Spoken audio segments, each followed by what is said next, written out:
ушул аудиторияда абырын сактап биз менен отуруп Манасты окуп атат. Булар Манастын тукуму экендигин сен унутпа. Ушул чечимди атам эле чыгарганы болбосо сунуш апамдан болуп аткан, мен кийин түшүндүм да. Эң сонун текөөрчүлүк деген Оору бул.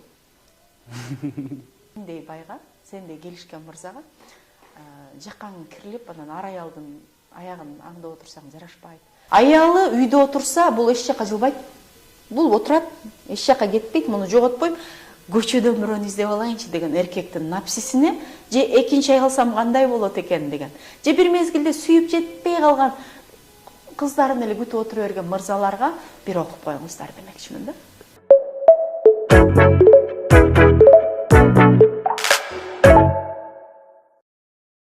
Ассаламу алейкум, урматтуу достор. Бүгүн мен сүйгөн китеп долбоорубуздун кезектеги чыгарылышы. Бүгүн бизде конокто эң сонун эжелерибизден бири, филология илимдеринин кандидаты, кыргыз тили коомунун вице-президенти, тележурналист Нургыз Кадырбекова эжебиз. Кош келдиңиз эже. Кош көрдүк, саламатсызбы. Кечирим сурайм, бир аз сүрдөп атам. Аябай күтүп жүрдү элек сизди. Иштериңиз жакшыбы, ден соолуктарыңыз? Баары жакшы, маанайыбыз сонун. Шымкенттик кыргыздарга барып келип, ушу сонун маанай менен сиздердин студияга түзүп. Эң сонун. Шымкентте кыргыздарга кандай сапар менен барып келдиңиз? Шымкенттик кыргыздар айтты, бизде Кудайга шүгүр казактардын кең пейилдиги менен бизнес бар дейт. Каражат бар, түптөшүп калдык. Эч ким куугунтуктаган жери жок, мобилизация да жок. Болгону бизде мекенчилдик менен сүйлөө маданияты, анан акчаны өзүбүз таба бергендиктен үй бүлөлүк мамилелер аксап калды. Дегенден, анан көбүнүн балдары айыл экен. Ошол боюнча да бала менен мамиле боюнча да бир аз сүйлөшүп келдик. Таасирлер сонун. Анан мен бир нерсени байкадым, четтеги адамдарда азчылыкта мекенчилик күчтүү болот. Эң сонун. Бүгүн бизде келген коноктор негизи эле билим жаатында, китеп жаатында маек болот. Акыркы жолу кайсы китепти окудуңуз? Мен жактырып окуган китебим өзүм үй бүлө академиясынын бүтүрүүчүсү которгон экен, Бакырбаган апалар деген китепти окуй элегем. Ошону окуп чыктым. Жакшы таасирде калтырды. Анан Нуржигит агайдын Азиянын арстаны китебин кайра окуп чыктым. Акыркы окуган китебиңиз. Эң сонун. Негизи эле тез китеп окуп турасызбы? Мен өзүм сүйлөө маданияты, оратордук искусство боюнча сабак берген үчүн күнүнө 20 мүнөт китеп окууну сунуштаган автордук долбоордун сунуштап жүргөн адам болуп эсептелинем. Өзүмүн академияда үй бүлөлүк мамилелер боюнча дагы өзүң өнүп туруш үчүн күнүнө 20 мүнөт китеп оку деп айтам. Эми 1 саат болсо гана эле, бирок шартыбыз жок ага. Анан бүгүнкү эртеңкиге ошондой окуп турсак, балким китеп кою улут болобузбу деген ой. Эң сонун. Анан биздин эң жакшы көргөн суроолорубуздун бири, эмне үчүн китеп окушубуз керек? Китеп окуган, көбүнчө көркөм чыгарманы окуганда адам китептин ичиндеги болуп аткан окуяга кирет, кабылдайт. Аны көрө албагандыктан, уга албагандыктан ал каармандарды китептин астына көз алдына элестейт. Бул адамдын фантазиясы менен кыял кечтигин өстүрөт. Фантазиясы менен кыял кечтиги жогору болгон адам ойлоп табышы мүмкүн, бир нерсени жаратышы мүмкүн, бир нерсеге баштоочу болушу мүмкүн, менеджерлик өсөт. Анан кыял кеч болгон адам кечиргич болот. Бүгүн биз кечире албай калдык. Тирешүүнү адат кылып алдык. Тирешүүдөн улам эмоциялык абалыбыз төмөнкү толкундарга түшүп, адамдар өзүн таппай калган учурлар болду. Аябай жакшы бир бардар, бакубат, ийгиликтүү адамдарды билем, эмоциялык абалы төмөнкү толкундарда кимдир бирөөгө бирдемени далилдешчү эле жашайт да. Ошон үчүн китеп окуу баардан мурда адамдын кечиргичтигин калыптандырат. Үчүнчүсү, адам бирөөнү мисалы кабыл ала албай жүрсө, китеп аркылуу ынандырат. Мен мисалы, күйөөңү кечирип эле кой, ал жакшы эле киши деп айтсам укпашы мүмкүн, бирок китепти аялы менен күйөөсүнүн мамилеси күйөөсү жаман көргөндөн эмес, ичинде качандыр бир калган ызадан улам болуп аткандыгын түшүнгөн аял аны кабыл алууга мүмкүнчүлүгү болот. Андан кийинкиси, китеп окуган адамдын сөз байлыгы жакшы, ал эми сүйлөшүү маданияты бул универсалдуу өнөр, жашоону жакшыртыш үчүн. Менин баамда ушул. Эң сонун. Анан өзүңүз жакшы көрүп, сүйүп окуган кайсы китебиңиз менен бөлүшкөн жатасызбы? Мен негизи көбүрөөк акыркы окуп жаткан мотиваторлордун китептерин айтсамбы деген ой менен келдим эле, бирок эл аралап жүргөн адам катары мотивация, мотиватор, коуч деген сөздүн кадыры кетип 1 килограмм 1 сом болуп калган экен. Түшүнгөндө, түшүнбөгөндө айтат экен, ошон үчүн мен кайда барбайлы, кече пандемиялык кырдаалда көрдүк. Эмне кылбайлы, анан болгондо филология илимдерин изилдеген адабиятчы катары кыргыз манас эпосун окусам эмне болот? Ар бир кыргыз окуш керек, эмне үчүн деген идея менен сүйүп окуган китебим Манас деп айтканы келдим силерге. Эң сонун. Жакшы, келиңиз эми ичине өтсөк. Кимдин вариантындагы кайсы китеп?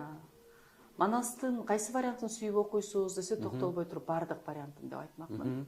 Себеби жарык көргөн Сагынбай Орузбаковдуку, Саякбай Каралаевдуку, Жусуп Мамайдыкы, ал түгүл Кара сөз түрүндө Кеңеш Жусуп Попов менен Ашым Жакыпбековдуку ашкери драмасы да жагат. Эң сонун. Манастын оолу Семетей жагат. Ошол жерде Каныкейдин образы кайсы вариантта болсо да сонун болгондугуна караганда бул биздин дүйнө таанымыбыздын өзү, жашообуздун көркөм энциклопедиясы, аярда биздин мамилелердин окуусу жаткандыгын мен унанам. Эң жөнөкөйлүү бүгүн аябай мода болуп аткан аялдык энергия дегенде кыргызча биз аны бир Луиза Хейден же Бодо Шиферден же башка бирөөлөрдөн окуй алсак кыйналышыбыз мүмкүн. Бирок аялдык энергияны Манастан окуганда, ушул турбайбы кыргыздагы аялдык энергия дегенде жооп ала аласыңар деп мен бүгүнкү күндө өзүм окуткан академиядагы айымдарга сунуштап жүрөм. Ал аркылуу улуттук нарк, жашоо салтка болгон сүйүү, өзүн таануу, албетте сүйлөө чеберчилиги, анан аялдык энергия ойгоноруна мен ынануу менен айткым келет. Келиңиз бөлүшө кетсеңиз, мисалы Каныкей апабыздын образында да. Ооба. Мисалы эң жөнөкөйлүү мен бүгүнкү турмушка түшүндүрүп айтам да, эгерде Каныкейди бүгүнкү күнгө ала турган болсок, ал бир өлкөнүн президентинин кызы. Кайра бир өлкөнүн президентинин жубайы болду. Бир өлкөнүн президентинин апасы чоң энеси болуп атат. Дагы бир өлкөнүн президентинин эжеси болгондугун мен айтпай эле коеюн. Себеби атасынын ордун энеси улантып атпайбы. Ошол айым эмне болот бизде? Мен элдин баары карап турат, мен түздөнүшүм керек, анан мен шундук кийинбесем болбойт, мен моданын, иконанын стили болушум керек. Аябай сонун кымбат кийинбесем элдер көрүп коет, маскаралап коет. Анан мен укмуш болушум керек, анан мен аябай адамдар суктанган жашоодо тагынчак тагынып, же болбосо нерсе болушум керек деген жашоо бар да. Каныкей эмне кылып атат? Каныкей биз Манаска тийген мезгилде Фарс мамлекети өзүнүн күчтүүлүгү менен түрк мамлекеттерине коопсуздук туудуруп турган, бир маданий очок болгон күчтүү мамлекет эмес беле? Ошонун кызы болуп атпайбы? Жөндөн алган жок да, нак сөөктүк үчүн, хан тукумундагы жашоону билгендик үчүн, ал ошол жашоону билген үчүн хандын баласын тарбиялоо жоопкерчилиги менен баласын эне тарбиялап алып атпайбы? Анан ошол Каныкей келип атат дагы, анан өзүнүн 40 кызын эштегелип, күйөөсүнүн көйнөгүн өзү тигип, ок өтпөскөн турат. Анан үйдө тамактарды өзү даярдап, кайненесине баш ийип, ал эле түгүл, калган өзүнүн эштеп келген 40 кызына баатырдын жанындагы баатырлардын жубайы кандай болуш керек экендигин окутуучу, бизче айтканда коуч катары чыгып атат. Анан өзү тигип, өзү терин ашатты дейт. Семетейди биз батадан бүткөн бала дейбиз. Себеби кошойго бир да кандагай шым батпай койгон шымды Каныкей тигип атат. Эгерде тар болуп калса деп тери кирип кетет да, турган сайын капталынан жабыштырып, кандайдыр бир өйөн коюп коюп атпайбы, чоңойтсо болчу дейт. Ошонун баардыгы анын акылдуу, сарамжалдуу айым болуу менен катар хандын никесине татыктуу, хан никесиндеги аял болууга татыктуу экендигин далилдеген детальдар, көркөм детальдар болгон үчүн аны жалпы эл Санира деген атын кое билип, кыргызча хан нике деп ат берип атат. Мына аялдык энергия, мына аялдын образы. Кимдир бир ойлошу мүмкүн, ал Фарс кызы деп. Жок, бизге келин, жеңе болуп келип, эне статусуна ээ болгондугу үчүн, кыргызга күйгөн улут башчысын тарбиялагандыгы үчүн, анан этегинде келип Каныкейдин образын ачуучу нерсе бул Каныкейдин монологу. Кыргыздан этегинде жакшылык тили көрбөй качып кетпедиби кыргыздын хандарына? Төшүмбөлө чапты, батырды сактайм деп кетти, эми бир ак өргөнү кармап отурса болмок. Бирок келип менин атам Манас болгонбу десе, кызылды кийип кирдеткен кызгалдактай бой жеткен кылыгы казак татына кыялап ойноп тоод өскөн. Айтылуу кыргыздын кыздары сулуу деген сыяктуу. Касташкан калың жоо болсо кара барчын айланып, жоо жарагы шайланып уулуп атыр кыргыздын. Тереке тууган куштары теминип турчу учкан, кайынга тууган куштары камынып турчу учкан деп кыргызды сүрөттөп аткандыгы ал кыргызга эне болуп калгандыгын билдирет. Ал качандыр бир Фарстын татыктуу ханынын кызы болгондур, бирок кыргыздын эмеси катары таанышыбыз керек экендигин далилдеген шилтемдер, бөлүмдөр ушулар. Эң сонун. Азыр ошол Манастагы кыргыз кыздары менен азыркы кыргыз кыздарыбыздын эң чоң айырмасы эмнеде деп ойлойсуз?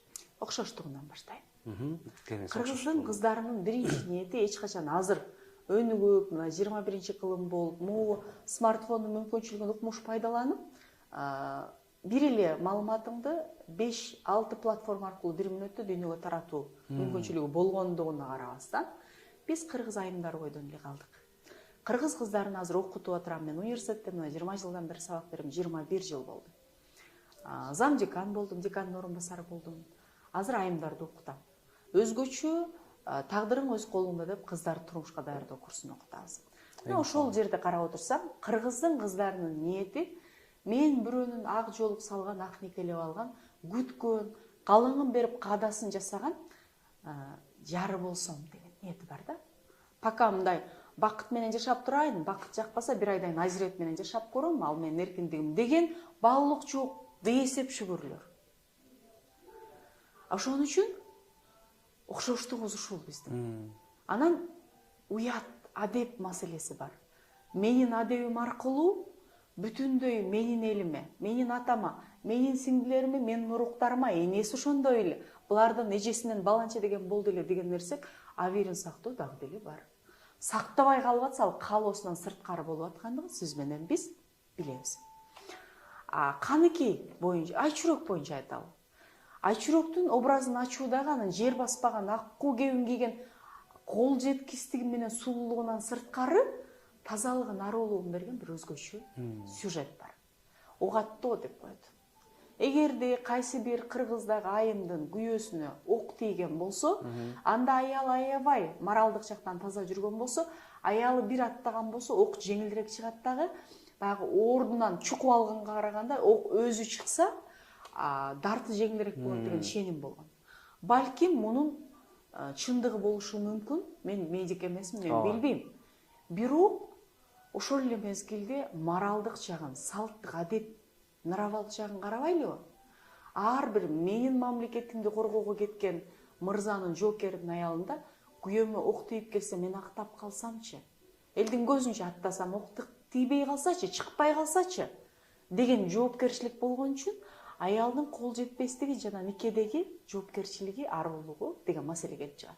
Ошондо Семетейге Кытай менен кайра кайтып келгенден кийинки согушта ок тийип атпайбы? Атасынын каршылаштарынын баарын сырткы душмандар жеңип келгенден кийин ок тийип атат.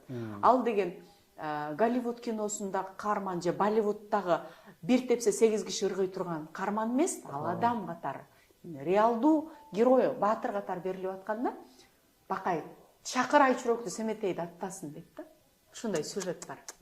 Анан Айчүрөк үлпүнчөктөй чыгып ушундай бир сүрөттөлөт, мен ага тилим жетпейт. Антсе мен да манас айтмакмын да, жок андай менде нерсе. Мен окутуучумун. Үлпүлдөп чыгып аттаганда, бир аттаганда ок чыкпай калат, бир аттаганда. Ошол жерде любой, ар бир окуган адамда мен аттасамчы деген ой болуш керек да. Мен аттасам, жер баспаган аяш вальска түшүп койбойлу, көрүнбөйсүз го, ачылып кетипсиз го деген биз эмес, асман менен аккуу кебин учуп жүргөн Айчүрөк бир жолу аттаса чыкпаса, анда менчи деген жоопкерчилик сөзсүз болуш керек, эгерде окуп атса. Мен дүйнөлүк тилдер факультетинде аябай заманбап, мен кетем го, мен бул жерде эмесмин деп, англис тилин суудай билип, немистин түшүн жорган кыздарга Манастан окутуп атып, ушул сюжетти айтып атканда анан бир бала туруп, "Моулар аттаса чыгабы жеке" деп атпайбы? Мен озоңо жап дедим да. Моулар аттаган да чыккан үчүн ушул аудиторияда абийирин сактап, биз менен отуруп Манасты окуп атат. Булар Манастын тукуму экендигин сен унутпа. Сен бир жолу артылып камчы салып, аңтара койбогон Манастан үлгү алган.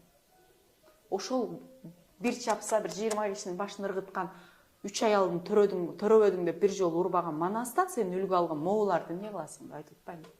Мына кыргыз турмушунда тарбиялоонун, элдик педагогиканын үлгүлөрүн каердан алабыз десек Манастан. Мына ошол жерден Кыргызда аял ароолугун сактоо боюнча Айчүрөктүн образы бир фарфор айкел катары биздин жүрөгүбүздө жашаш керек. Эскертип коеюн, Айчүрөк да кыргыз кызы эмес. Ооган ханымдын кызы. Кудалашкан, батадан бүткөн. Ошондон улам бизде келинге болгон урмат. Келинди кабыл алуу. Менин келин боюнча эң көп просмотр топтогон видеом бар. Келин бул кыздан айырмаланып сенин тукумуңдун улоончусу болгондуктан анын адеби баалуулугу, ден соолугу, эмоциялык абалы, нравасы, билим маданияты кызымдан да маанилүү экендигин, кызга тете маанилүү экендигин сиз билгенде, анда бизде татыктуу муун төрөлөт деп айтып келатабыз. Манас эпосунда ушул баалуулук көрсөтүлүп атпайбы? Мен аны өзүм ачып, Эйнштейн болуп, Дарвин болуп кетти дейсизби? Мен ошол баалуулукка ынанып, вау, чынында эле ошондой деп, апаман, кайненемен ошол нерсени көргөн үчүн мен айтууда, оюмду бышыктоодо булар сонун. Мага курал, сонун рычаг болуп берет. Эң сонун түшүндүрмө бердиңиз, рахмат. Айырмасы барбы? Айырмасын айткым келбей калбады. Айырмасы сөзсүз түрдө бар. Бул нерсени түшүндүрүш үчүн мен адабиятчы катары дагы бир сүйүп, жашоонун бир багытка өзгөртүп, улууларды кабыл алууну жана кийинки муунга сый менен мамиле кылууну үйрөткөн дүйнөлүк классик катары таанылган Тургеневдин Аталар жана балдар деген чыгармасында айтышыбыз керек. Эч качан мурунку муун менен кийинки муунун пикири деңгээли бирдей болбойт. Эволюциялык түрдө кийинки муундун мурунку муунга караганда бир аз акылдуураак болуу менен катар аларды тааныбай жаткандыгы бул мыйзам ченемдүү көрүнүш экендигин чыгармада көрсөтөт. Болбосо болбойт. Сиздин атаңыз менен акыл эсиңиз, мууну түшүнүүңүз, билимиңиз, дүйнө таанымыңыз, изденүүңүз бирдей боло турган болсо, анда сиз калып калдым, өнүкпөй калдым деп эсептешиңиз керек. Атаңыз өз муунун акылдуусу болгон. Сиз өз муундун акылдуу болуш үчүн атадан артуу бол деген термин бекер чыккан эмес. Ошондуктан биздин кыздардын мурунку муунга карата изденгич болгондугу, жоопкерчиликти өзүнө ала билгендиги, мен бүгүн билимди алыш үчүн ушундай чечим чыгарам дагы, барып Америкага окуп келем, Оксфордду багындырам деген ишенимдүүлүгү жана коомдогу аларга берилген бул бонус алардан айырмалап тургандыгы бар. Мен мисалы ажырашып калсам эмне болот деген ал коомдогу жоопкерчилик ашкере бир нерсени туудурган болсо, бүгүн тагдырдын буйругу. Мен ооруп калып, кесел болгон, кордук көргөн бойдон эч кимге керегим жок. Эгерде мени баалабай турган жигит менен жашап аткан болсом, анда тагдырды өз жоопкерчилигиме алып, мындан жакшыраак жигитке татыктуу болушум керек деген чечим чыгаргандыгы бар. Мен муну кол чаап эле колдоп аткан жерим жок, бирок ичинен кирип көйгөйдү билген айым катары эгерде ошондой эркек менен жашап аткан болсо, анда тагдырына кайрадан чечим кабыл алыш керек экендигин заамын орусча айтканда плюс деп эле кабыл алам, позитивдүү эле колдойм. Бул айырмачылыгы. Экинчи айырмачылыгы, ал мезгилде эч качан бир кетип ачып аткан, ишкерлик кылып аткан, өзүнүн бир идеяларын бизнеске айландырып аткан, хоббисинен каражат монетизациялаган нерсе көрүнбөйт эрди. Бизде бул нерсе бар. Эмнеге болбосун, биз ушундай кылымда жашап атсак. Бирок ал сенин үй бүлөдөгү аял катары вазифаңды аксатпаса, аялдык энергияңды жоготуп коюуга себепкер болбосо, жасаш керек. Анан эки капты көтөргөн бойдон мен билем, мен деген деп столду бир муштап калсаң, анда аялдык энергияң аксап калган болсо, бул боюнча бүтүндөй какшаалда кыргыздын менмин деген мырзалары колун сурап жетпей калып, суктанып, баардыгыбыз жаңыл болгубуз келебиз да. Ошол жаңылдын ою бар. Мен буга жооп берип коеюн да, өнүгүп эле аткан кыздаргачы, өнүккүлө, бирок аялдык биздин функция, жараткан берген функциябыз жана улуттун энеси болууга, биздин башкы вазифабыз адам тукумун улоо жана улутка жакшы бала тарбиялоо вазифасын унутпашыбыз керек экендиги тууралуу жаңылдын сөзүн айтып коеюн. Баары жаңыл болгусу келишчү, баары жаңылга жеткиси келишчү. Баары түшүнө кирип, түшүндө суусаган түлкү мырзаны алгысы келчү. Болгону эле анын коомдук пикир. Эл эмне дейт деген, бүгүнкү күндө да жашоолорду, турмуштарды бузуп аксатып аткан, баатырларды тирештирип канжыгага башын байлатып аткан нерседен улам, мен анын майданда багын басып алайын, эгерде колун сурасам, чынында жаңыл менден күчтүүрөөк аны элдер билип коет. деп атпайбы? Ошол жаңыл этегинде бир эле арманын айткан экен. Мен эмне башка кезде төрөлгөдүм. Көрбөгөн эр өлтүрүп, эр өлгөнүн. Болбосо баары менде бар эле го бир жакшы аял, эне болчу жүрөлгөн. Ал аял дагы, жубай дагы, эне дагы боло албай калгандыгын ал өзүнүн трагедиясы, арманы кылып берип атат. И ошону профессионалдык адабиятта биздин акындар ачып берип атат. Ошондуктан кыргыздарда ошол айырма ашкере болуп кетпес үчүн ушул табиятыбызды сактайлы деп үй бүлө мамилелери боюнча адис жана көп балалуу эне катары жана 20 жылдык үй бүлөдөгү айым катары айтып койгум келет. Өнөгөлүү, бирок аялдык функциябыз менен вазыйпабыз аксабасын, энергиябызды сактайлы. Эң сонун буюрса баардыгыбызга сонун кеңеш болду окшойт биздин кыргыз айымдарыбызга. Эми мырзаларга өтсөк кезекти. Ооба, мен ушул боюнча менин өзүм барактарым өз айымдар үчүн, окуулар өз айымдар үчүн. Байкасаңыздар керек кайсы бир деңгээлде мен жол салынып жүрөм. Өзүмдүн ишенимдерим бар. Бирок ошого карабастан мырзаларга кайрылууга аргасыз болдум. Анткени мен дайым айтчумун да, бизде Кыргызда мырзаларга артыкчылык берилет. Алар 12 жаштан баштап хан болуу Манастын мисалында берилет, Эртөштүктүн, Эртабылдын, Семетейдин мисалында. Аларга жоопкерчилик алуу, бизди багуу, 9 тараптан камсыз кылуу жүктөлгөн. Ошон үчүн алар айкөл. Алар табиятынан бизден такыр башка, бирок бири-бирибизди толуктап турабыз. Эч качан бизди 100% эркек түшүнөт дебеңиздер. 70% түшүнсөк, вау деп жашагыңыздар деп айтам да. Мына ошондон улам эркектерге биз өзгөрө берели, эркектер өзү өзгөрөт десем өзгөрбөй коюптур да. Анан эжеке сиз айтпадыңыз беле дегенден улам эне катары. Болочокто жакында балким кайнене болуп калууга даяр жашы жетип калган айым катары мен мырзаларга кайрылууга аргасыз болдум. Мырза жоопкерчилик алуучу. Мырза биз атабызды, апаларыбызды, комфортубузду, таманыбыздан өпкөн, энебиздин эркелеткенин, көлөкө жерде бакканын таштап ким үчүн барабыз? Бир мырзага тагдырыбызды байлап ошонун үйүнө барабыз. Жоопкерчилик алуучу болуш керек. Эмне кылайын деп кичине чыдап коёмун, эмес жок. Апасын апа, сизди аялым жакшы көрөт. Неге сизди жакшы көрөт? Деген бул жалган ал эмес, бул сүйлөшүү маданияты, бул мамиле билүү, жоопкерчилик алып чечим чыгаруу, менеджмент бул. Башкарып атпайбы экөөнү, жараштырып атат. Деп анан аялына мындай, биз кантип бала чоңойтуп атабыз? Ким үчүн уктап айтабыз, ким үчүн эркиндик көздөп атат? Сен ким үчүн кусуп 9 ай кусуп төрөдүң бала үчүн? Апам мени ошентип чоңойткон. Ошол үчүн канынан кан, сөөгүнөн сөк, терисинен тери, кашынан каш берип ал азайды, жешилди. Көп минилген машина сыяктуу болгондур балким түшүндүрүп коет. Кел ошону аяйлы. Себеби келечекте биздин балдарыбыз бизди аяйт. Деп устун болуш керек турмушта. Башка биздин эркектин мырзалардын күчтүүлүгү, акылдуулугу, пул тапкычтыгы башкасы жетет, бирок устун боло албай атат, мен эскертип коеюн. Манас эпосунда ошол нерсе берилет. Кадимкидей зарыл болсо, аял сага ошондой татыктуу аял болуп атса, аялга убада бериш керек. Канышым дейт. Сага артылып камчы чаппасмын деп убада берип атат. Кыркыруу кыргыздын каны. Милдеттүү эмес ал канышка убада берген.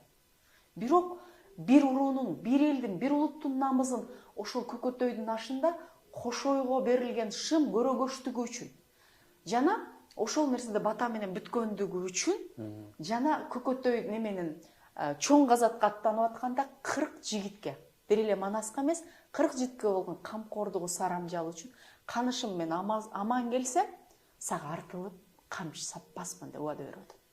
Бир аялың ошондой чыккан болсо, напсинин акысын бер.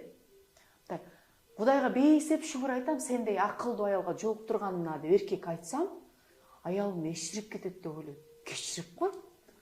Ошо сыйга шүгүргө жеткирген аял андан ары эсирбейт. Эсирсе сенин аялың болот. Кээде кечирим сура, сен бирөөнүн аялына эмес, бар жок өзүңүн комфортун таштап келген өзүңүн аялыңан, ак никелеп аялыңан.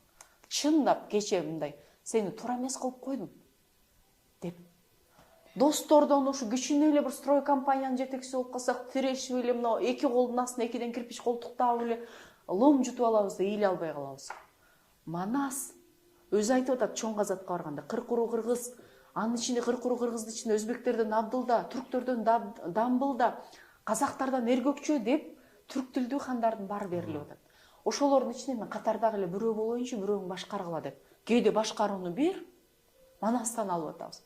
Анан ошол жерде Чубак менен Алмамбет урушуп кеткенде, Чубак сен үчүн Алмамбетке тарттың? Үчүн Алмамбеттин башчысы кыласың? Сени сайкалаңтарып кетерде мен жаныңда болбодум беле? Мен Каныкейге барганда жаныңда болбодум беле? Бир жолу саттымбы? Мен бир жолу сендин Манастан Чубак кем бекен деген сөз бар. Эрдиги боюнча ал уступать этпейт. Бирок деп атканда айтып атпайбы? Кечирип койчу Чубак депчи. Кечирим сураганды билиш керек. Керкейе берсең, бул кечирим суроо өзүңдүн напсисиңди жеңүү, бул күчтүүлүк. Жөнөкөй эле диетага отурдуңуз, арактайын дедиңиз, астыңызга гилкилдетип, беш бармак тап келди, жана эле сиз койдун майына бышырылган аш жегенсиз күрүчү. Жок мен жөбөлүп коеюнчу дегенде эрк, напсиңди башкарып атасың. Анан деп алып жаман тамак калгы же жакшы курса кайрылсын, деген бул эрки жок бирөөнүн сөзү. Ошол сыяктуу сен андай аябай күчтүү болсоң, кол алдыңда бирөөлөр болсо, берилген досуң болсо, аманат жанын берген болсо, анда кечирим сура сен. Бир жолу напсинин акысын бер. Кээде ылдый бол, бир кадам аркага кетип, 2 кадам алдыга кет деген идеяны Манастан алып атсак, кечирип кой, түрк тилдүүнүн баарына хан болуп аткан Манас кээде ийилген болсо, сен анда япондордой эле ийилип коер. Мырзаларга ушул нерсени айтмак. Мен ийилбейм, мен кем, мен эркекмин деп көп ийгиликтен калып атат да. Кээде ошо ийиле билүү бул күчтүүлүк. Өзүң напсисин жеңбеген киши бирөөгө кул болот деген сөз бар. Дал ошол эле Бодо Шифердин айтканы бар. Эң сонун нерсе айтып өттүңүз. Манаста мисалы бир китепти окуп, ал китептен таасирленип жашоодо бир нерсе, бир сапатыңды же бир адатты өзгөрткөн учурлар болот эмеспи?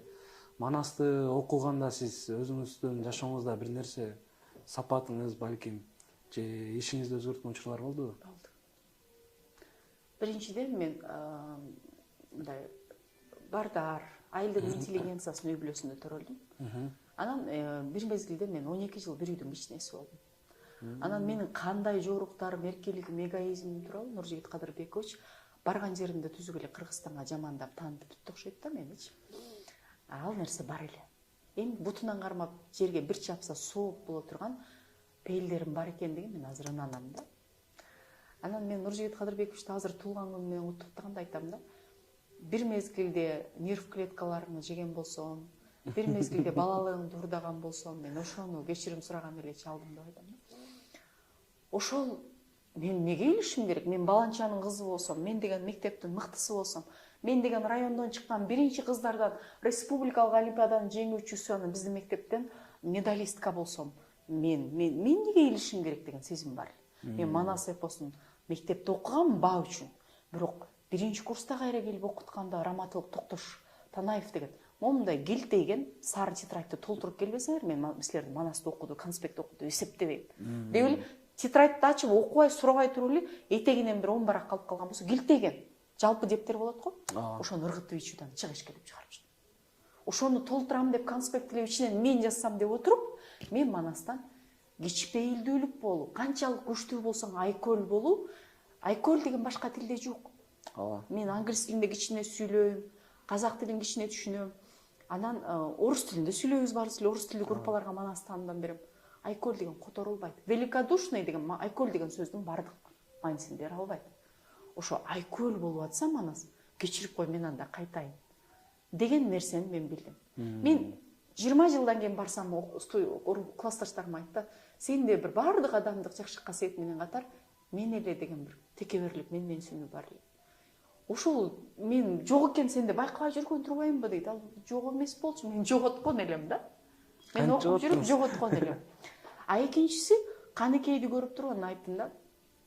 Мен эмнеге бир күйөөгө баш ийип, шүңшүүндө отурушум керек деген. Себеби мен апам бир жолу атама каршы чыгып, кечирип гана коесуң деген уккан эмесмин. Кандай дейсиң Каден? Кадырбек ушундай кылсак туура болобу? Ошол чечимди атам эле чыгарганы болбосо, сунуш апамдан болуп аткан, мен кийин түшүндүм да. Эгерде мен ошол нерсени апамдын мисалында, чоң энем мисалында Манастан деп Каныкейлер аркылуу түшүнбөсөм, кечирип гана коесуң, мен президенттик стипендия менен бүткөнмүн. 36 студенттин ичинен жалгыз 1 жылда бир. А ошол мезгилде балким сен бүткөн эмессиң деген түрөшүү жолдошум менен болушу мүмкүн эле. Ал илимдин кандидаты болду биринчи ирет. Экөөбүз бирдей эле кызыл диплом менен бүткөнбүз. Бирдей эле президенттик стипендия алганбыз, окуунун мыктысы болгонбуз. Ал эркектин ошондой болмогу мен үй бүлөдө укум-тукумума, балдарыма, мага мартаба бере турган. Мен түшүнөт. Ошол мезгилде эки колуман баштап түшпөйм мен. Сен илим кыла бер, сен жаза бер. Мен продукт алып келе коеюн деп калдым. Таанымал тележулуз болчумун. Азыр деген блогер деген толтурат, сен чыгып алып турбай деп. Саңдар TikTok'та жылыз болсаң болду. Ал мезгилде телекомпания деген аз болчу. Мен ЛТРдин жүзү болгом. Бакыйган эле журналист болчумун.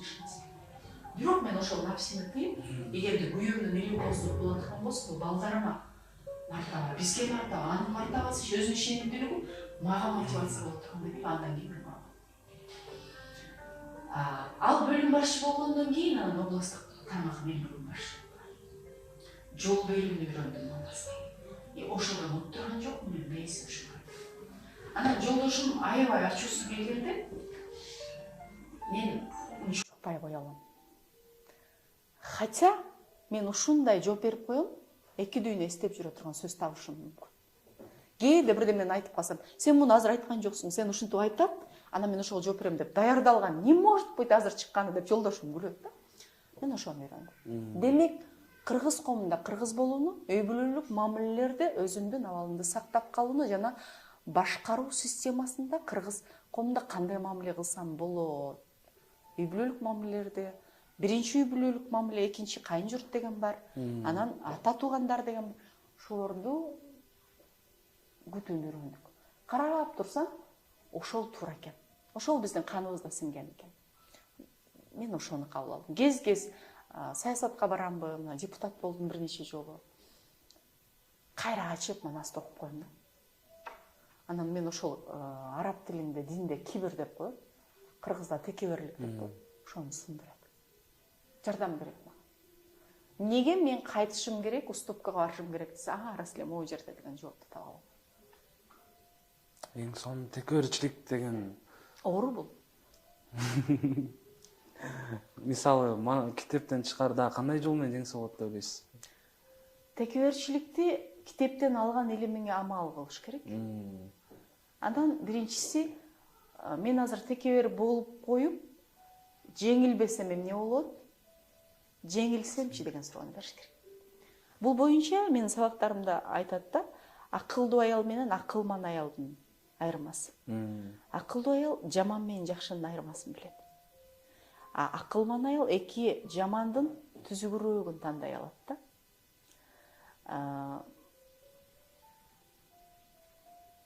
Текеберлик кылсам не болот? Бир эми бирчи кызыл ашыган ылдый бирөөгө кээде макул деп коюмга туура келет. Ошондо мисалы сеники туура көрүп турасың, талаш кыз аксиома, бирок мейли деп коюш керек болсо, сен неге мен мейли дейм, мен эгерде туура болуп турсам деген нерсени түшүнүш үчүн мындай нерсе болуш керек да. Сени келип туруп аябай багылган, килтейген ит тиштеп алды. Анан мен күнөөсү жок эле тиштеп алган сени тиштейин деп итти тиштейсиңби? Ал ит да, ит тиштеш керек да. Ит ошо кайтарыш үчүн, абау деп ар кимди алыш үчүн отурат да. Же болбосо бир кемакыл жинди келди дагы, сен мага алым жетеби деди. Бир койсоң аңтарбы? Алым жетет деп далилде ошону бир койсоң эмне болот? Сени милиция барып камайт. Айырың кетет, шерменде болосуң, административдик жаза төлөйсүң, далилдейсиң, ал жинди сени далилде. Ушуга кеткен убакытты балким үй бүлөң менен эс алууга жумшасаң, туура кечирип коюңузчу деп сиздин бутуңузду тебелеп келип туруп балчык чачып ийген болсо кечирип коюңуз, сиздин балчыгыңыз мага чачып тийип кетти деп кетип калган, балким утаарсың деген эле сөз да. Эки эле нерсе, кылсам эмне болот, кылбасам эмне болот деген последствиясын, натыйжасын караш керек. Клиптерди көрүп калабыз го, бир клипте келет дагы бир кыз туура эмес чечим чыгарып, күйөөсүн тоготпой коюп кетип калып, эртегинде көчөдө калат дагы, кайра клипти аркасына түрдүрүп, анан кетип кала турган мезгилде кийин макул жаным деп кайтканын көрсөтөт. Ошол сыяктуу эле клиптегидей элестетип көрүш керек последствиясын, натыйжасын. Анан ошондо текеберлик сынат. Мен 12 жылдык эркелигимен кийин текебериме сындыруу кандай депрессиялык абалга алып келгендигин эстесем бүгүн көзүмөн жаш чыгат да. Мен бир күн келип эле менин балалыгымы, эркелигими, бийлигими, хандарды аңтарып салат го бийликтен. Ошондой болуп эле менден кийинки сиңдим келгенден кийинки модадан калган абалымы эстесем, азыр ичип кеткендерди туура түшүнүп калам да. Бирок Кудай таалаасыр ошол сиңдим менин врачым, гинеколог врач. Да баягы ал экөөбүз көз менен колдойбуз. Мен ыйласам ал арчийт, колума мага тикенек кирсе, анан көзүнөн жаш чыккандай. Мен бир мезгилде бир чалчактаган балким 17 жашта бүтөт эле 5 жылдык эркелигимди бердим. Кудайга шүгүр бир өмүрлүк мага шерик, сырдаш, периште, акылман, кеңешчи, ошентип последствиясын ойлош керек да. Мен ошончолук ошол сиңдимди бутунан өп чоңойтуп, мойнума мингизип чоңойтком. Себеби мен ошого берген сүйүүм аркылуу гана текеберлигимди жеңе тургандыгын мен 6-классымда түшүндүм да, башка жол жок эле. Мен ошол келип алым жакшы көрүп, мен мындай ичкеде калып калгандан кийин калган бир туугандарым аябага мүмкүнчүлүк болду. Аларга мен бар да билбейм, мага күн деле ай деле жок болчу да. Бир кишиге ай деле күн деле тие берсе элестетсеңер эми туура эмес да. Анан ойлоп калдым, ошол бейсеп шүгүр, чексиз шүгүр айтам. Кудай айтам. Рас эле ошондо бир эркелигим кетип бир тууган берип койгон экен. Кокусунан бир бийлик берилип калса, ошо боюнча калып кетсем. Нолордун башын алгыла деген сыяктуу эле жетекчилер болот, кошо окшошуп калсам керек эле депчи. Мына ошол текеберликти ошентип жеңиш керек. Эң сонун. Анан Манасты окуп атып ыйлаган учурлар болдубу? Болду. Кайсы окуяларда? Болду. Биринчиси Чырдынын боюна бүткөндө. 50 жыл Жакып бала көрбөй атпайбы? Башында Жакыптын терс каарман экени билүүнчө эмес. Ал бир кыргыздын куму сактагысы келген, өз менети менен байыган, бирок ошол байлыгына күйгөн, сараң бай болгон менен бала деп бир бала берип койсом не болосуң Кудай? Ушунча киши, ушунча турат. Ошол өзү деле айтат. Ушунча байлыгым кимге калат деп айтат. Мен укум тукум уланат эмес, байлыгым кимге калат деп айтат. Ошондо Чырдынын боюна бүткөнүн окуганда мен ыйладым. Бердиң ушуларга Кудай бала депчи. Негедир Чырдынын образы, сабырдуулугу, сабыр менен ташты тешкен бир сабырдуулугу.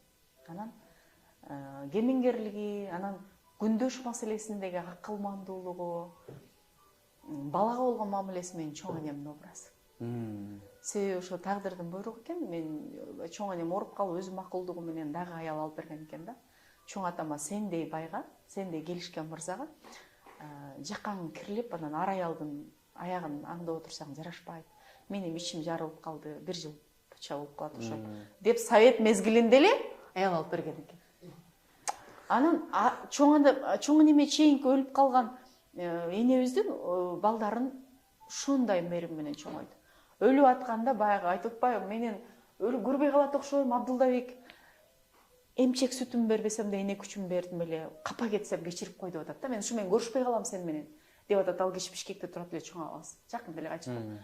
Тиги колун өп 70ке чыккан киши айтып атат да, мен сенден башка энени элестете албайм. Өзүмдүн апам 2 жашта өлүп калган болсо, менде башка эне жок.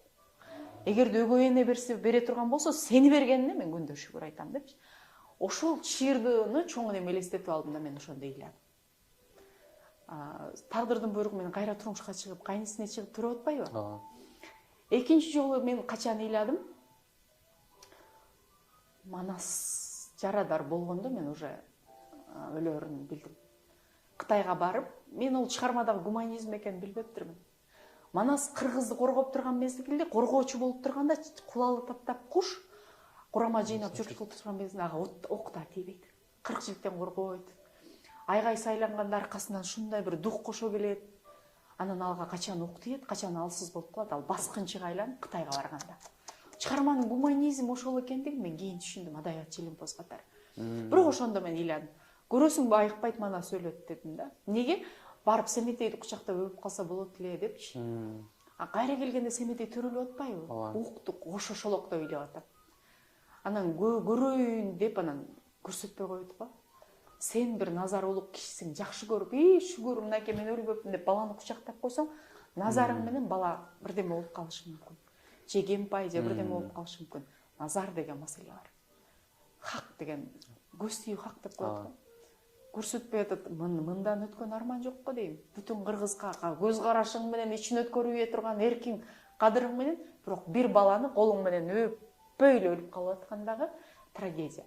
Көрсө ал ким үчүн? Кыргыз үчүн кылыптыр. Өзүнүн баласын өп уктаган канча кыргыз өттү, биз билбейбиз. Баарыбыз Манасты сүйүп окуйбуз, урмат кылабыз, кээде рухуна Куран багыштайбыз, күмүр тутабыз, биригебиз, дух алабыз. Көрсө ошол нерсе үчүн, ошол кадырбак, ошол нерсе үчүн ал бир жолу өзүнүн баласын жыттай албай өлүп калыптыр. Анан 3 аялынан балалуу болбой атат дейт. Каяктан балалуу болот ал? Ат минип эле коргоп жүрсө, аялдын жанында болсо болобу? Манаста тукумсуздук маселеси жок.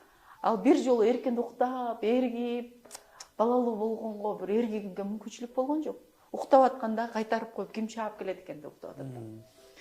Анан бул деле Кудайдын чеберчилиги, бизди күттүрүп Манасты берген. Анан Манастын доорунда, Манастын рухунда тарбияланып, атам бар да деген жүүнү бош шөмтүргөн мырза эмес, кыйналып, ошол тагдырды көрүп, чабылып, чачылып, тага журтунда өсүп, аны бирөөлөр жетим деп келип анан жок мен кыргызмын деп келип аткан деле Кудайдын чеберчилиги экендигин мен окуп алуунан атам. 3-үнчү жолу ыйладым, канекей Семетейди көтөрүп кеткенде. Мен эми кайра келерин билбей атам да биринчи окуганда. Болду, кетти канекей депчи. Анан акыркысында ыйладым, Семетей кайра келгенде. Шолоктоо ыйласаң болот да. Мен өзү чыгарманы, китепти карап окуп кой, бирөө менен тирешкенде акырына чейин тирешишим мүмкүн. Бир мени басмырлаган жетекчиге баш ийип эле, кечирип коюңузчу, сиздин колуңуз менен чокума тийип кетти деп калышым мүмкүн эмес. Бирок мен китеп окуп ыйлай алам да. А бул ушунчалык стрессти чыгарчу, антистресс. Анан кээде кино көрүп да ыйлап коем да, анан жолдошум тамашалап коет. А эмне апаңар индийский кино көрдү депчи. Ошон үчүн ыйладым, ыйлай алдым. Эң сонун. Жакшы, анан кайсы жанрда китептерди көбүрөөк окуйсуз? Көбүрөөк кино, драма көргөндө деле мындай фантастиканы жактырбайм. Боевикти жактырбайм, мелодрама. Турмуштук кинолор, көркөм чыгармалар жактырам. Эми кино деле китептин экрандаштырылган вариантыда. Айтам да, күнүнө 20 мүнөт китеп окуй албай атсам жок дегенде, чыгарма боюнча жазылган фильм көрчү, Кудай урган турбайбы депчи. Апам махабатын окшогон болбосо деле, мындай чыныгы чыгарма боюнча жазылган, Ак кеме боюнча, Жамиля боюнча. Ошого мага көбүрөөк турмуштук нерсе жагат. Балким ошон үчүн эле аябай мен өзүм жомокторду сүйүп деле окубайм да. Профессионалдык адабиятты жакшы көрөм. Айтматовдун чыгармаларын эмнеге сүйүп окуйм десе, турмуштун реалдуулугун көрсөтөт. Аерде жаман, биротоло жаман каарман жок. Жакшы каарман да жок, оң каарман. Идеалдуу да эч ким жок.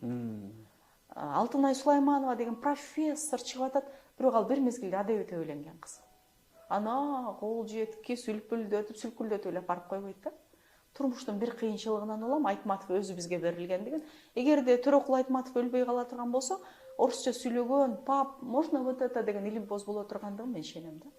Айтматовду кыргызга ушундай жазуучу кылыш үчүн тагдырага ошол сыноону бергендигин кээде Кудайга тагдырдын берешендиги катары эле кабыл алышыбыз керек сыноолорду. Ошодон улам турмуштук чыгармаларды окуганды жактырам.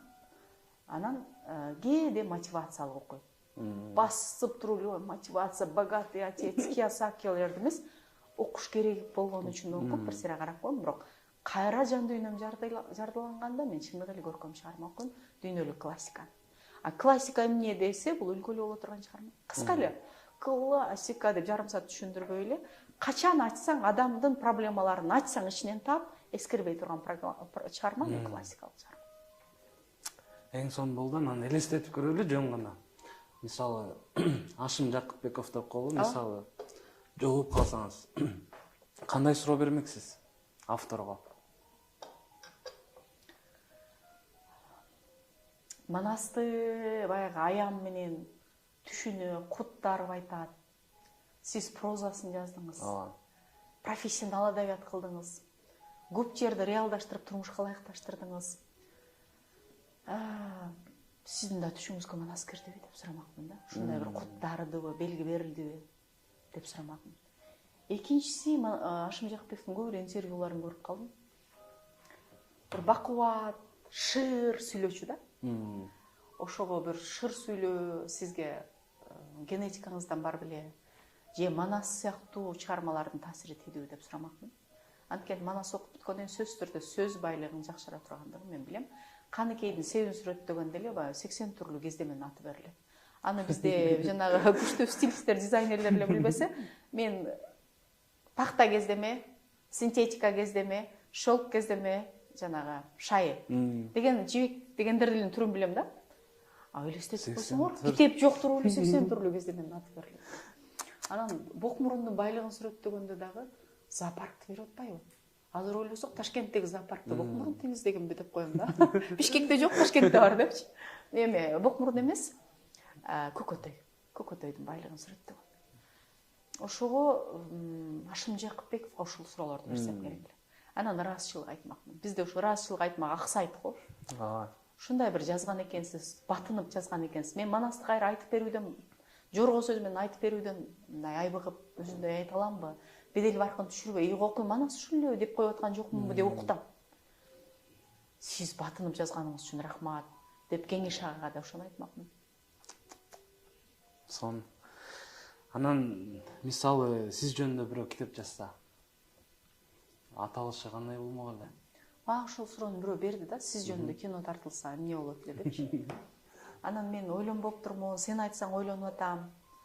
Деп анан мен өзүм 10 класста республикалык олимпиадага барып, Кадырбек кызы Нуркыз деп чакырып грамота бергенде, Нуркыз деген да аты болот экен, көрүшүп сейрек кездешүүчү ат болчу да. Анан өзүмөн уруксатымды сурап, сырттан жакшы көрүп, экрандан жакшы көрүп, азыр Нуркыз деген ат өтө көп да. Биздин убагыбызда Жумабүдүн Шыралиевдин Гүлбарчын деген ыры чыккан экен. Мени менен теңдерде Гүлбарчын деген ат аябай көп да. Азыр Айыма, Асема, анан арабча аттар модагы. Ошол сыяктуу эле Нуркыз деген аттар таралышына балким менин салымым бар бекен деп ойлоном да. Анан Нуркыздар деп аталат болуш керек. Мен сыяктуу бир коомдун, кыргыз коомунун өзүнүн дараметине жараша жараткан ийгилиги, анан коомго кошкон салымы, анан кыргыз кызынын типологиялык образы болуш керек. Мен патриотмун. Мен аябай мекенчилмин. Мен улутчул эмесмин, бирок өтө патриотмун да. Кыргыз тууралуу башка элге мен аркылуу жаман пикир кетпесе экен деп өтө аракет кылам. Бул эмне деп аталат? Бул улутчулдук эмес да, бул патриоттук. Ошондой Нуркыздар деп аталат болуш керек дейм. Анан мен аны билбейм, жазылабы. Соң экен Нуркыздар деп. Туура айтып өттүңүз. Манаста деле ошол улутчулдук эмес, патриоттулук бардыгы баягы түрк тилдүү элдер чогулуп, бир идеяны колдоп, Манастын артына биригип. Анан биздин көрүүчүлөргө дагы кайсы китептерди сунуштайсыз? Сизден бир 5 китеп болсун. Көбүнчө мага сөз байлыгым жарды болуп атат деп кыргыз тилдүү адамдар жазат. Ооба, мен окуясына адабиятчы катары баа бере албайм, идеалдаштырып жиберген. Бирок Касым Касымалы Жантөшевдүн Каныбек романын окусаңыздар, сөз байлыгыңыздар, жазып окусаңыздар, бүтүп окуп бүткөнчө, 2 томун окуп бүткөнчө байыйт деп мен ишендирем. Бул биринчи китеп. Мен эми элдин баарын сунуштаган китеп сунуштабайын деп атам. Андан кийинкиси Чыңгыз Айтматовдун Ак кеме китебин сөзсүз окуш керек. Себеби баланын астындагы коомдун жоопкерчилигин чакырык кылып жасаган сонун чыгарма. Чыгарма 70-жылы жарык көргөн болсо, 90-жылы биз ошондой балдарды жоготуп албадыкпы? Баардыгыбыз миграцияга кеттик дагы. Коом Нургазы сыяктуу коомго билимге ынтызар болгон балдарга муктаж болдук да, бизди чорныйлар башкарып калбадыбы? Мына коомго болгон чакырык азыр да ошол идея эскерген жок, окуңуздар деп сунуштайм. Экинчиси. Үчүнчүсү Бодо Шифердин Жеңүүчүлөрдүн мыйзамы деген китепти чындап эле бир карап койсо болот. Аябай 100% бизге туура келбеген менен, окуй десе бул касапат менде бар да, болгону бул менин тиги куржунума түшүп кеткен турбайбы деп таап чыксак болот. Төртүнчүсү, үй бүлөлүк мамилелерди сиз бирөөнү кечире албай атсаңыз, түшүнө албай атсаңыз, Нуржигит Кадырбековдун Ээсине кайткан Роза деген китеп сунуштайм. Бул менин агам болгон үчүн эмес, үй бүлөлүк мамилелерде муу турбайбы, кечирсем болмок экен алтыным дей турган сюжеттер бар. Ушучу психологиялык абалда көрсөтүлгөн. Бөлүшө кетиңизчи, мен азыр эметким келбей жатат, айтып эле өтүп кеткимиз келбей атат. Мисалы жана баланы коюп кеткен учурдагы бөлүшө кетсеңиз ошол окуя менен биздин көрүүчүлөрүбүзгө баягы таасирленип калышсын. Келгиле ушул жерин, ошол окуяны көрсөңүз, анда сиз такыр коомдо мыйзам менен жашап калмаксыз, ашкере жолдо деп эле коомго чакырык кылып койбойбу, өздөрү издеп окусун. Анан мага эметкени чыгарма ээсине кайткан Роза деген аңгеме бар да. Ошол жердеги үй бүлөлүк мамилелер, аялы үйдө отурса, бул эч жака жылбайт. Бул отурат, эч жака кетпейт, муну жоготпойм. Көчөдөн бирөөнү издеп алайынчы деген эркектин напсисине, же экинчи ай калсам кандай болот экен деген, же бир мезгилде сүйүп жетпей калган кыздарын эле күтүп отура берген мырзаларга бир окуп коюңуздар демекчимин да. Сон Анан аялынын акылмандыгы, Роза кайтып келип атпайбы? Ошондогу көздөрүн, мен эгерде режиссер болсом ушуну экранизацияламак. Сон агай уруксат берет беле? Берет. Берет деп албадымбы? Бериш керек. Окусун, экранизацияласын деп жазганда, өзүнө жаксага ичине катып отурбайт беле. 5-чи китебим айтпай калдым. Келиңиз. 5-чи китеби бул ата менен баланын ортосунда пикир келишпестикти этегине чейин түшүнүш үчүн Тургеневдин «Отцы и дети» деген чыгармасын окуп көрсөм. Эми көп китеп сунуштамакмын, силер 5 эле дедиңер. Сонун китептерди сунуштадыңыз. Бүгүн Нургүл эже келип бергениңизге, алтындай убактыңызды биз үчүн бөлүп бергениңизге терең ыраазычылык билдиребиз. Алдыда иштериңизге ийгиликтерди каалайбыз. Сизге окшогон кыргыздын чыган кыздары көбөйө берсин. Буйруса бактылуу үй бүлөлөр көп болсун Кыргызстанда. Азыр биздин көрүүчүлөргө кайрылып койсоңуз болот, эркинсиз. 1 саат бою сиздерге кайрылдык. Айткан сөзүбүз, илимибиз сиздер үчүн.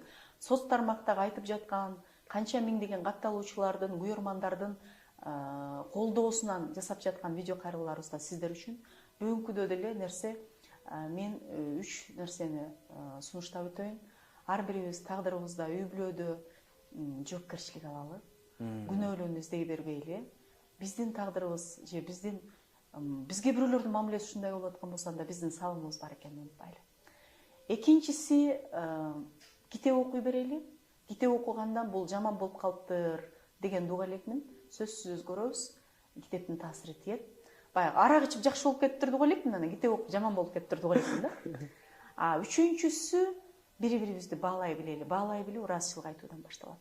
Бизде ушундай, эркектерибиз ушундай да, бир аялынын жасаган тамагына вау, көчөдөгү кафеде колун жуубаган тамакка караганда кандай жакшы сенин тамагың десе, кадыр баркы кетип калат, же эжинса үстүгөндөйт, же арыктап кетет, же бою кичирет да, бирдеме болот.